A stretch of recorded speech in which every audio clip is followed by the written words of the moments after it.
Welcome one and all to my Suship K9 deck list. Now, I've previously done a video on Suship Mitsurugi, which was not great because it was just a bit too bricky. Then I followed it up with Suship Snake Eyes, which was better but still not great. And now I've decided I'm going to be playing Suships with the meta furry archetype K9s. And I've got to say, compared to the other two deck lists, one is probably by far the best. Obviously, if you want to play Suships optimally, you're going to be playing them with Ryzeal and Primite, or even Toy and Zodiac, not Mitsurugi, Snake Eyes, or K9. But I've got to say, Suship K9 isn't that bad. Obviously, the K9 cards are carrying the deck, but it's Suships. What are you going to do, right? The Suship archetype is just too weak. I'm pretty sure if Konami printed a Rota for Suships that added 3 Gunkin monsters, Suships still wouldn't be good. Okay, maybe 3 is a bit much, but 2 should be fine, right? And they could even call the card something like Gunkin Suship Omakase, you know, to keep with the theme of it being a sushi store and your opponent is like ordering sushi or whatever. And I know the archetype already has a card that lets you search for your Gunkin monsters, but it's really not good. Catch of the Day is really, actually kind of really bad. One, because of the fact that it's a continuous spell, meaning that your opponent can just pop the continuous spell and you won't be able to use it to search for your monsters. And 2, it relies on your opponent selecting what monster you add, which makes comboing with this deck really unreliable. Konami, just let me add what I need instead of relying on my opponent. Anyways, let's get to the deck list. For the monsters, we've got 3 Suship Shari, 2 Droll and Lockbird, 1 Maxi, triple Ash Blossom, double Ikora, double Shirao, triple Shari Red, triple Uni, triple Izuna, double Jokel, 1 Lantern, 1 Lupus, and 1 Noroi. For the spells, we got 3 Painful Decision, double triple Tactics Talent, 1 Catch of the Day, 1 Case for K9, 1 Called by the Grave, 1 Crossout Designator, and 1 Forced Release. For the traps, we got 2 Infinite Impermanence and 1 Full Armored Xyz. I am running an Xyz, Armored Xyz package. You don't have to if you don't want to, but it does go well with the deck.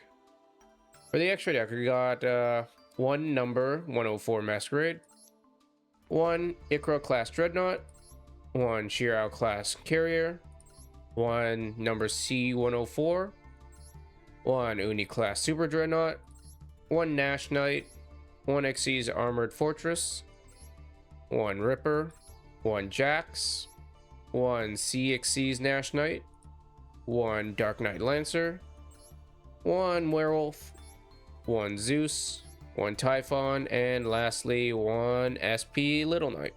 Now, you might be wondering why I decided to play Suships with K9. And to that I say, level 5. For some reason, Konami decided to make Uni a level 5 and Super Uni a rank 5, which doesn't make a whole lot of sense to me since Suships are supposed to be a rank 4 spam deck. The only possible reason I could think of as to why Konami would make the 2 Unis 5s instead of 4s is because Uni Sushi or Sea Urchin Sushi is generally more expensive than something like Salmon Roe, and they decided to represent that by making the Unis 5s instead of 4s, which coincidentally makes Uni the perfect way to bridge into Ripper, since Ripper only requires 2 level 5 monsters, and Uni has the added effect of being able to change any Gunkin monster's level to either 4 or 5, making it very easy to go into Ripper. So I guess Uni being a level 5 has its benefits. Now, a couple cards you could consider running in the deck are Chaotic Elements, It's a pretty good card that lets you search Jokel and Lantern. It also has the added effect of being able to pop a card on the field if you have 3 or more Pyro or Aqua monsters in your grave, which is pretty easy to do since all of your Suship monsters are Aqua monsters. It also has the graveyard effect of being able to snatch steal a light or dark Pyro or Aqua monster, but that's basically never going to come up. The other card you can run is 7th Tachyon.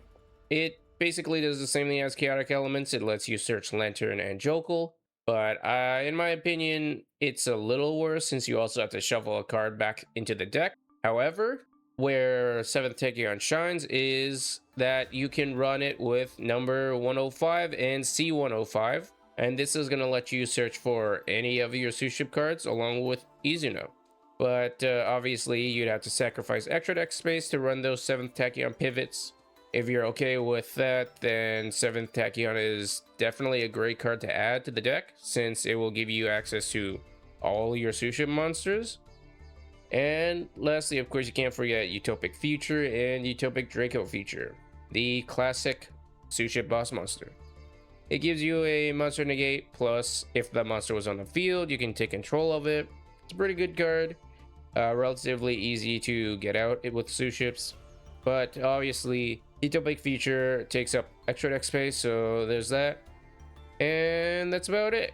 Don't forget to like, subscribe, all that jazz, and let's get to the combo. Now, this deck does have two card combo lines, one with Shari Red and one with Uni. Both have their pros and cons. The Shari Red combo line yields the best end board. However, it is unreliable since it goes through Catch of the Day. And like I said previously, Catch of the Day requires your opponent to select the correct monster for you to add from deck. If they don't, then you're kind of out of luck. The Uni combo, on the other hand, weaker end board, but it does get you full access to your K9 stuff. So more consistency versus better end board, it's up to you. However, I am going to show the Shari Red line here. All you have to do is activate Shari Red, revealing Shari. Summon Shari Red, and then summon Shirao from deck to immediately exceed into Carrier. Carrier is going to let you draw a card and add Catch of the Day. You're going to activate Catch of the Day, revealing the Shari in hand, selecting Uni, and hope that your opponent lets you add Uni. If they do, activate Uni, selecting Shari, summon Uni, and special summon Shari. Activate Uni, selecting Shari, changing its level to 5 and allowing you to add a Shari from deck. From here, you can go into Ripper, activate Ripper, detach to add Case, activate Case to add Noroi. Here you can normal summon Noroi without tributing if your opponent has more than 2 cards in hand. And with Noroi's effect, you're going to have Jokel, or you're going to special summon Jokel. Activate Jokel's effect to add Lantern. Then activate Noroi's effect, sending Jokel to look at your opponent's hand. Then you can activate Lantern, reborn Jokel, and summon Lantern. From here, activate Lantern to add Force Release. And then you can go into Nash Knight with the level 5s. And then from here, go into Armored Fortress with Shirao. Detach Armored Fortress to add Full Armored Xyz. And then you can use Full Armored and Noroi to go into SP Little Knight.